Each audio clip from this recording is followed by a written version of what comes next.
नगरीय भूगोल में अपने इसी क्रम में जो कुछ शक्तियां होती हैं जो नगर को एक तो बाहर की ओर धकेलती हैं और एक नगर को अंदर और की ओर फोर्स करती हैं, उनके बारे में अध्ययन करेंगे। इन शक्तियों को एक तो अभिकेंद्री शक्ति कहते हैं और एक अपकेंद्री शक्तियां कहते हैं। यानी कि एक तो सेंटर फोर्स होती हैं और एक जो सेंट्रिपेटल होती हैं। यानी दो प्रकार की शक्तियां होती हैं, एक तो सेंट्रिफ्यूगल और एक सेंट्रिपेटल्स। यानी कहने का मतलब अभिकेंद्री और अपकेंद्री, जिसको अपने साधारण शब्दों में कह सकते हैं कि एक तो केंद्रोन्मुखी शक्ति और एक है जिसको अपने केंद्रोमुखी शक्तियां, यानी दो प्रकार की है, केंद्रो बहिर्मुखी और केंद्रोमुखी। दो प्रकार की शक्तियों का एक प्रभाव रहता है नगरों में। कहने का मतलब है कि नगरों की जो स्थिति, आकार और विकास का जो प्रारूप है, नगरों की स्थिति, आकार और विकास का जो प्रारूप है वो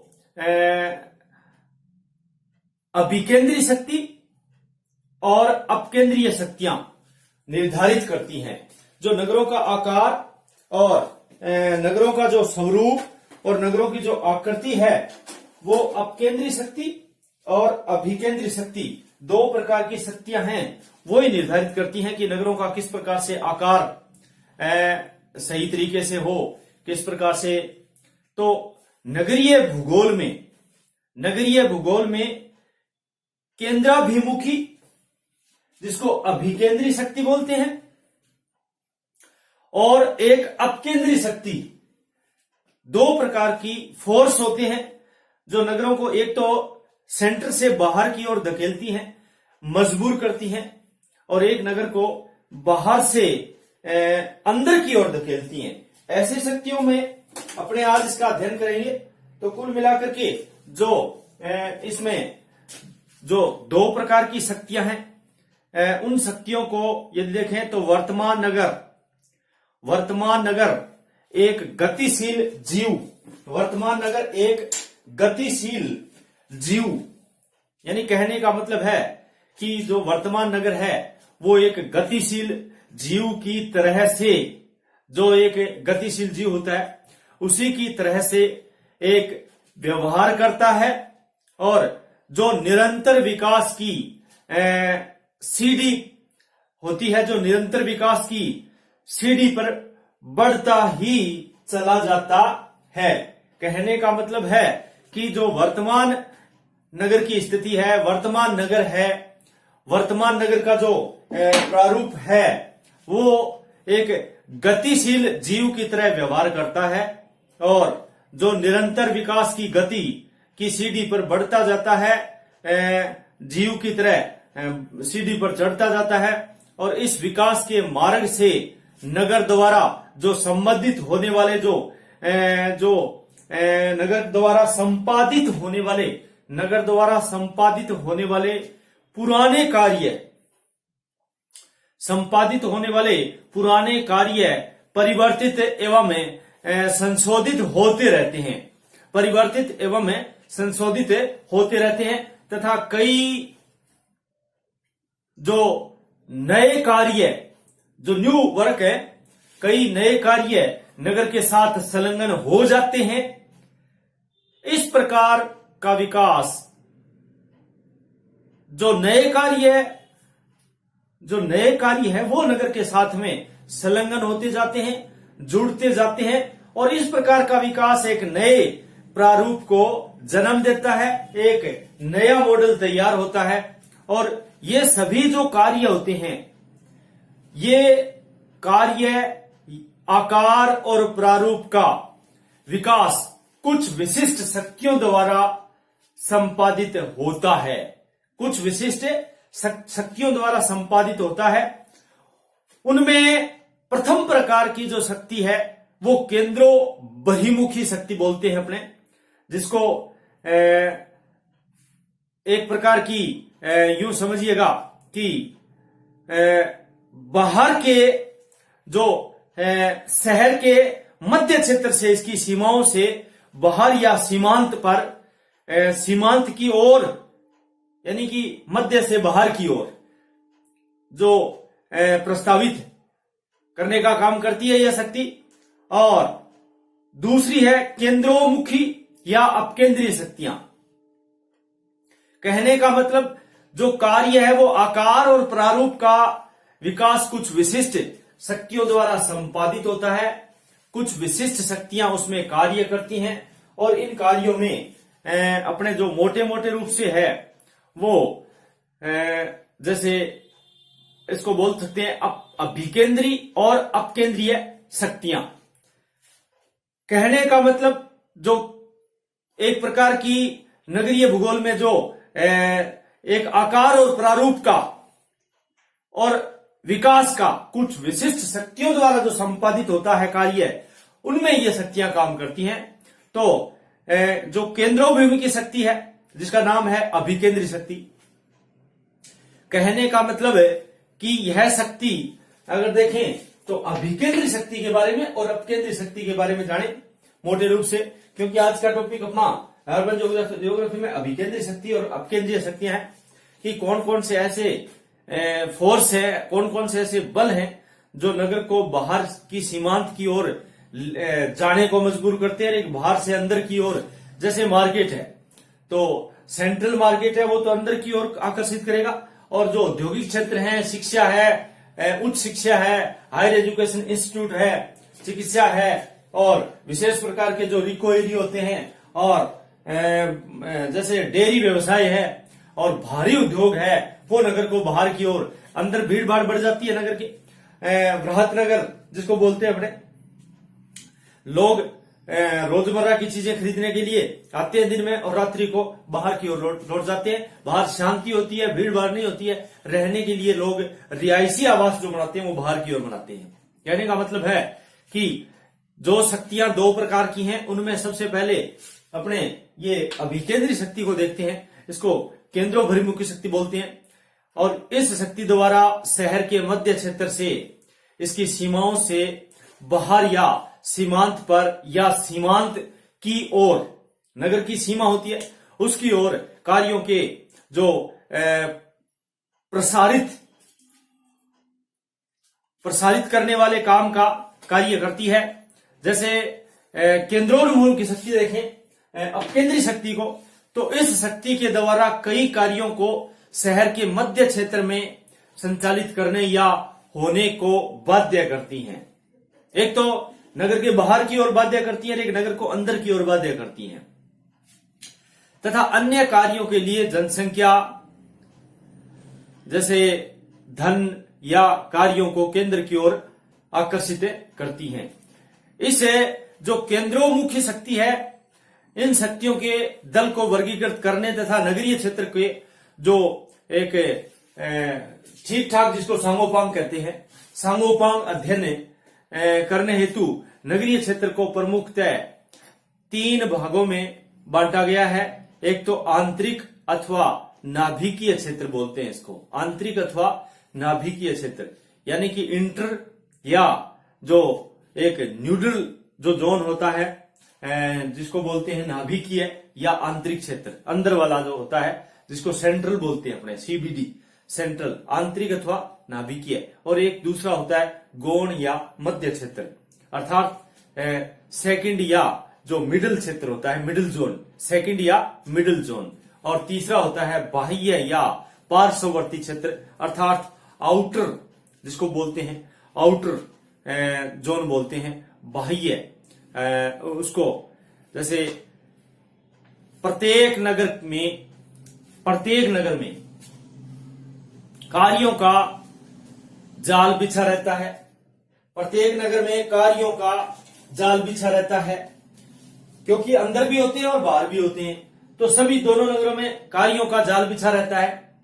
और एक क्षेत्र से दूसरे क्षेत्र में, एक क्षेत्र से दूसरे क्षेत्र में तथा एक ही क्षेत्र में, एक स्थान से दूसरे स्थान में, एक ही क्षेत्र में एक स्थान से दूसरे स्थान में और एक क्षेत्र से दूसरे क्षेत्र में एक स्थान से दूसरे स्थान में कार्यों का स्थानांतरण या गतिशील जो प्रक्रिया है वो होती रहती है। कार्यों का स्थानांतरण या गतिशील की प्रक्रिया होती रहती है। अब इनमें जैसे ब्रिटेन है, कनाडा है, अमेरिका है, उनके कई शहरों में, ब्रिटेन, अमेरिका, कनाडा, इनके जो कई शहर है, उनके शहरों में व्यापारिक एवं वित्तीय संस्थानों के जो प्रतिष्ठान हैं वो शहर के मध्य आ गए। जैसे फॉर एग्जाम्पल कनाडा है, ब्रिटेन है, अपने ये कुछ एग्जाम्पल है बड़े बड़े देशों के, बड़े बड़े शहरों के।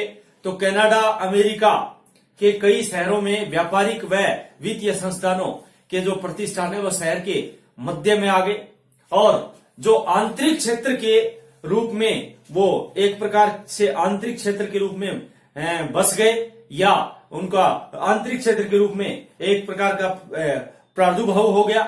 तो आंतरिक क्षेत्र में बन जाने से, और जैसे वर्ल्ड लेवल पर ले तो लॉस एंजल्स में जो विश्वविद्यालय का क्षेत्र है, लॉस एंजल्स में जो यूनिवर्सिटीज का क्षेत्र है, विश्वविद्यालय का क्षेत्र जो पहले आंतरिक क्षेत्र में था, लॉस एंजल्स में विश्वविद्यालय का जो क्षेत्र था पहले आंतरिक क्षेत्र में था,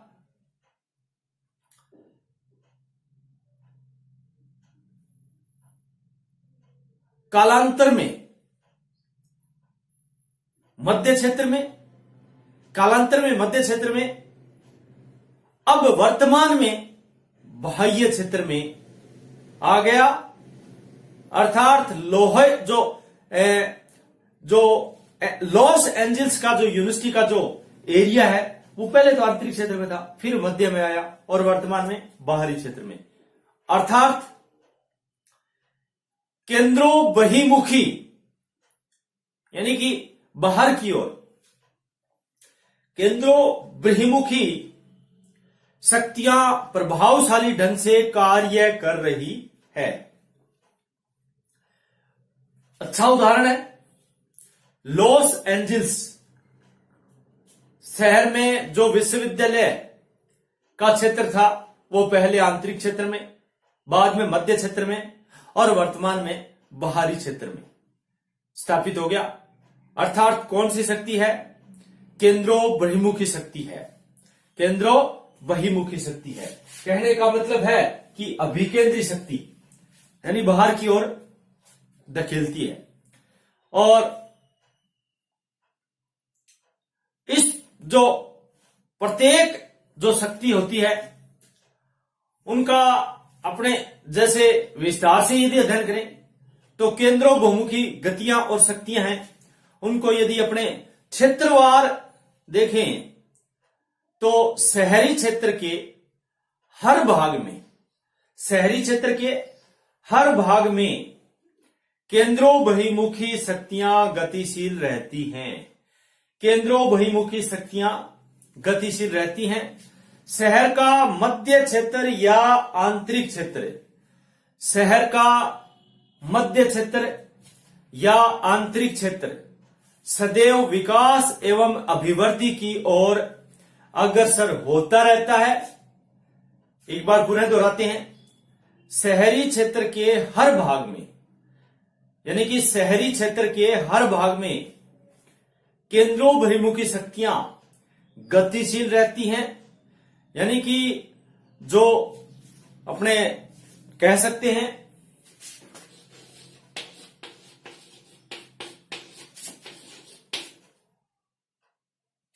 ये जो इसका दूसरा जो नाम है वो अपने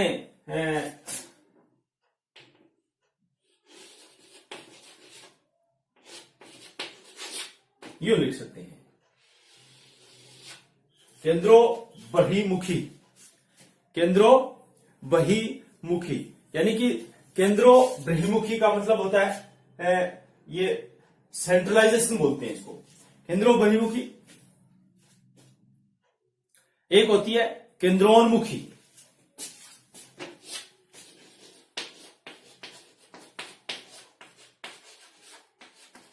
केंद्रोन्मुखी, दो प्रकार की शक्तियां, यानी कि केंद्रोभिमुखी और केंद्रोन्मुखी, यानी कि अभिकेंद्री अपकेंद्री नाम है इसका। तो अपन इनका अध्ययन करें। बहिमुखी अर्थात अभिकेंद्री, अभिकेंद्री एक होती है अपकेंद्री, ये तो बाहर का काम कर रही है। कहने का मतलब शहरी क्षेत्र में हर भाग में केंद्रोभिमुखी शक्तियां गतिशील रहती हैं और शहर का मध्य क्षेत्र या आंतरिक क्षेत्र सदैव विकास एवं अभिवृद्धि की ओर अग्रसर होता रहता है। शहर का मध्य क्षेत्र है वो उनका विकास दिनों दिन होता रहता है और वृद्धि करता रहता है दिनों दिन।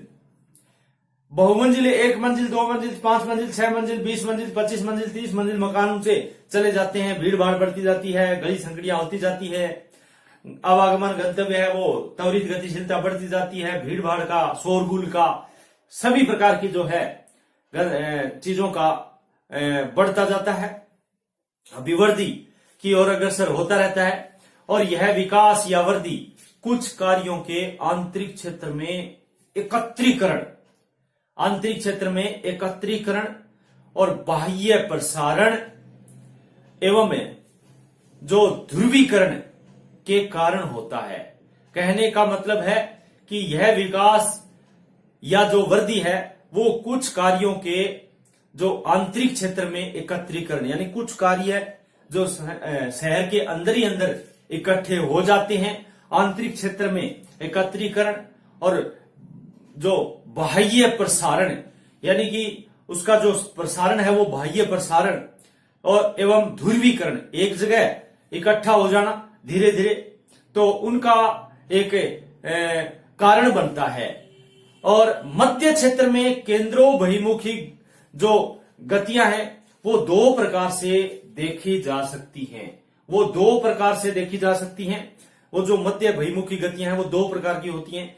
एक वो है जो मध्य क्षेत्र में उत्पन्न होकर के और बाह्य क्षेत्र तक प्रसारित हो जाए, जो मध्य क्षेत्र में तो उत्पन्न होती है और फैलती फैलती बाहरी क्षेत्र में चली जाती है। दूसरी यह भी हो सकता है कि आंतरिक क्षेत्र में कार्य उत्पन्न होकर के और जो पंप की तरह, पंप है वो बाहर की ओर जैसे हवा फैलाता है तो बाहर की ओर धकेलता है, पंप की तरह बाहर की ओर कार्य करने को धकेल दिया जाए। यानी एक पंप का कार्य करता है, जो हवा भरने वाला पंप होता है, कहने का मतलब है प्रेशर, वो मजबूर कर देती है, बाहर की ओर धकेल देती है, पंप के समान पंप का कार्य करती है वो शक्तियां, वो क्षेत्र, वो कार्य जो ध्रुवीकरण हुआ वो। तो इस प्रकार से कहने का मतलब है बाहर की ओर धकेल दिया जाए। और यह नेचुरल है, स्वाभाविक है कि एक जो कई नगरों में ऐसा होता है, जैसे भूमि की अनुपलब्धता, उसमें कई कारण होते हैं, जैसे भूमि की अनुपलब्धता, अंदर जगह नहीं रहती है नगर के, भूमि की जो सीमाएं हैं, सीमांतों में एक अप्रत्याशित वृद्धि या जो विस्तार की जो एक संभावनाओं की कमी के कारण कई कार्य आंतरिक या मध्य क्षेत्र में जो बाह्य क्षेत्र की ओर अग्रसर हो जाते हैं। कहने का मतलब है कि जो पंप का कार्य करता है उसमें कई प्रकार की शक्तियां कार्य करती हैं और उनमें मुख्य रूप से जो है उसमें पहला जो स्टेप है वो एक मजबूर कर देती है कि क्या क्या कार्य उसमें संपादित होने चाहिए, कैसे होने चाहिए। जैसे अगर देखा जाए अपने इसमें केंद्रोभिमुखी शक्तियों में, तो जैसे भूमि की अनुपलब्धता, भूमि की सीमांतों में, जो भूमि की सीमांत है उनमें जो भूमि की सीमाएं हैं उनके आंतरिक भाग क्षेत्र में वृद्धि या जो उनकी संभावनाएं हैं उनके कारण जो आंतरिक मध्य क्षेत्र है वो बाह्य क्षेत्र की ओर अग्रसर हो जाते हैं। कहने का मतलब है कि वर्तमान में यदि भारत का एक उदाहरण लें या भारत की स्थिति देखें तो वर्तमान में भारत में कई नगरों का बाह्य क्षेत्र है। वर्तमान में भारत में कई नगरों का जो बाह्य क्षेत्र है वो आंतरिक या मध्य क्षेत्र के कार्यों से प्रभावित हो रहा है या बढ़ रहा है। जैसे मुख्य बाह्य क्षेत्र जो निर्माण उद्योग है, रिफाइनरी है, मकान है, मनोरंजन स्थान है और फार्म हाउस है, ये सभी सामग्रियों का जो प्रयास है उसमें सभी प्रकार की चीजें जो पनप रही हैं। और इस प्रकार का जो पार्श्व की ओर कार्य और सेवाओं का जो सामग्री का प्रवास मुख्य रूप से देखा जाता है।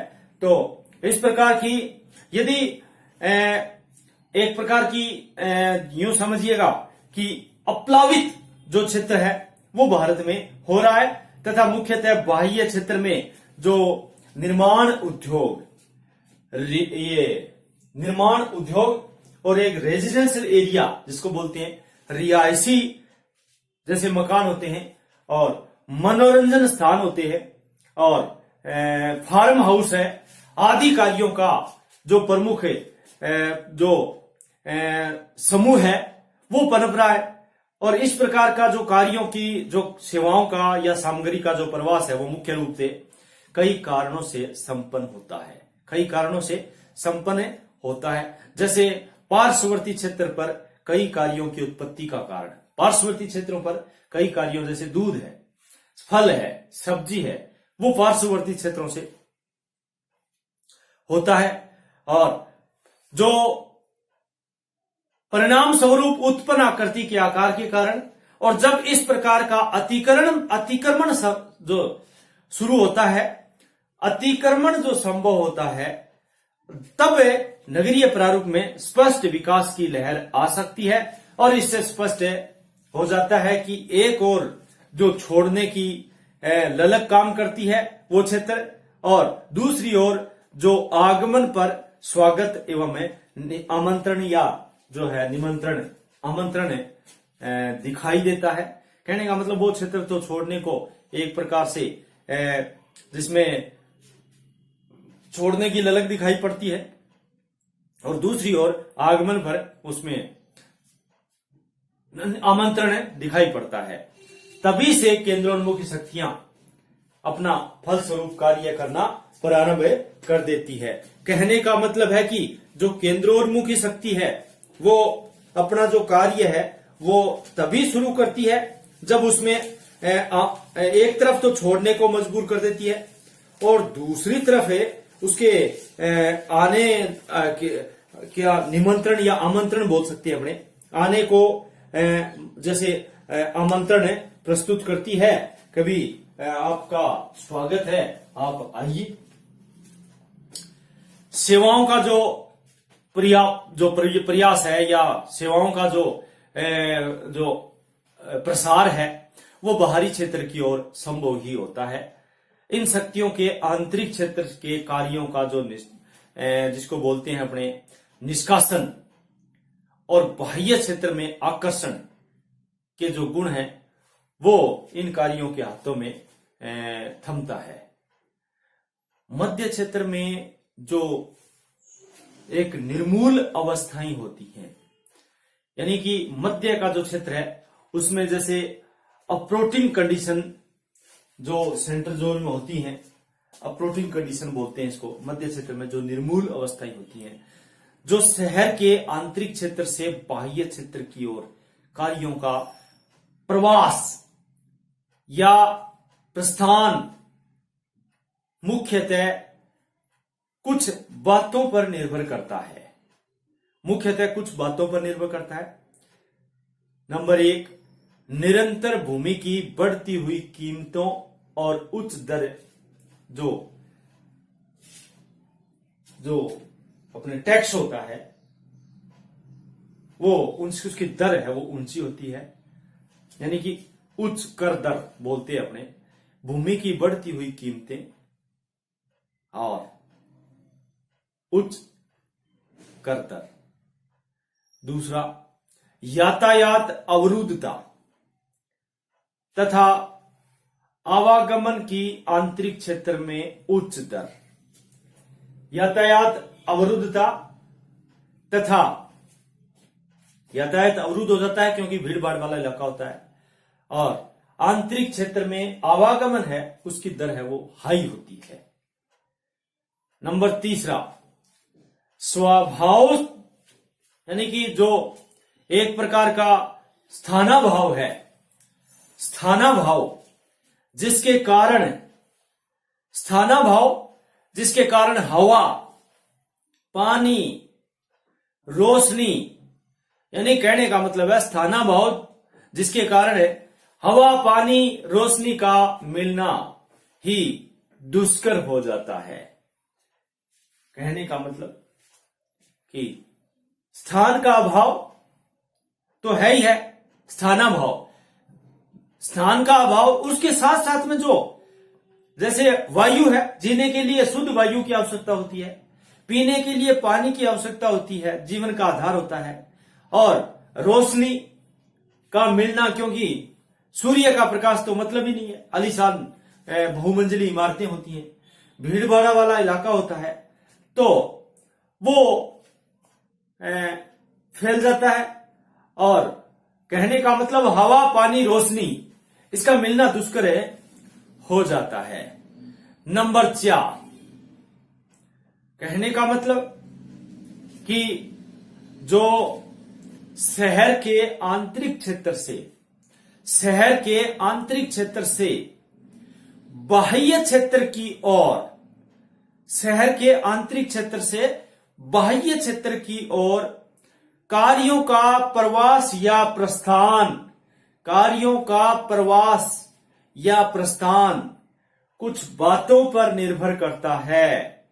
वो बातें अपने जानने की चेष्टा कर रहे हैं, वो बातें अपने जानकारी ले रहे हैं कि कौन कौन सी ऐसी बातें हैं जो शहर के आंतरिक क्षेत्र से बाहर की ओर का प्रवास या प्रस्थान उनको मजबूर करता है। जिसमें नंबर 1, जो लगातार भूमि की बढ़ती हुई कीमत और उच्च कर, हाई टैक्स रेट, उच्च कर दर। नंबर 2, यातायात अवरुद्धता तथा आवागमन की आंतरिक क्षेत्र में उच्च दर, यानी कि आवागमन है उसकी उच्च दर होती है और यातायात अवरुद्ध हो जाता है। नंबर 3, स्थान का अभाव, जिनके कारण हवा, पानी और रोशनी का मिलना ही दुष्कर हो जाता है। नंबर 3, अगला नेक्स्ट, औद्योगिक प्रतिष्ठानों द्वारा, जो बड़े बड़े उद्योग हैं, औद्योगिक प्रतिष्ठानों द्वारा शोरगुल, यानी कि शोरगुल होता है, या हल्ले के विरुद्ध शिकायतों के प्रति सतर्कता बरतने की संवेदनशीलता के कारण है।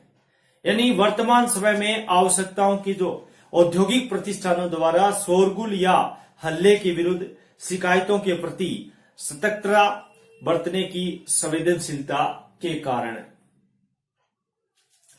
और नंबर 5, वर्तमान समय की आवश्यकताओं की पूर्ति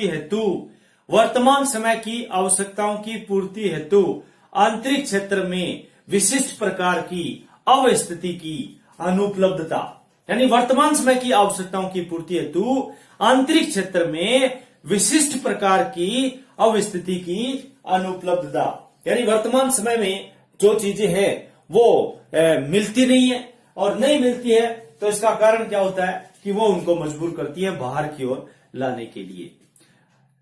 और लास्ट यदि देखें तो न्यायिक बंदिशें, जो नियम है, उपनियम है, रीति रिवाज है, क्षेत्र की सामाजिक महत्ता है में कमी आदि कारण। कहने का मतलब है कि धातु उद्योगों का प्रवास न्यूयॉर्क शहर के मध्य आंतरिक भाग से क्वींस, न्यू जर्सी उदाहरण ले तो, और अपने कनेक्टिकट के बाह्य जो कनेक्टिकट के बाह्य क्षेत्रों में पनपने का एक एग्जाम्पल है। इस प्रकार से यदि अपने छोटे लेवल पर ले तो जयपुर का जो फर्नीचर एवं रासायनिक उद्योग है वो बाहरी क्षेत्र में आ गया है। न्यूयॉर्क में फिलाडेल्फिया से भी रासायनिक एवं लकड़ी का कार्य है वो मध्य क्षेत्र से बाह्य क्षेत्र में पनप गया है। इस प्रकार से रिहायशी क्षेत्र की जो कीमतों में वृद्धि, शोरगुल और प्रदूषण तथा अपराधों की जो आंतरिक क्षेत्र में अधिकता और यातायात की जो एक भयावहता आदि के कारण आंतरिक क्षेत्र से हट करके बाह्य क्षेत्र की तरफ उन्मुख हो रहे हैं। इस प्रकार से केंद्रोन्मुखी शक्तियों का ही ये सारा परिणाम है। इस प्रकार जो पार्श्ववर्ती या बाह्य क्षेत्र का जो आकर्षण है वो उनमें ऐसी विशेषताएं दिखाई देती हैं जिनमें आंतरिक क्षेत्र से बाहरी क्षेत्र की ओर जाने को मजबूर कर देती हैं। इस प्रकार से शहर के आंतरिक क्षेत्र से बाह्य क्षेत्र की ओर कार्यों का प्रवास या प्रस्थान इन सभी बातों पर निर्भर करता है।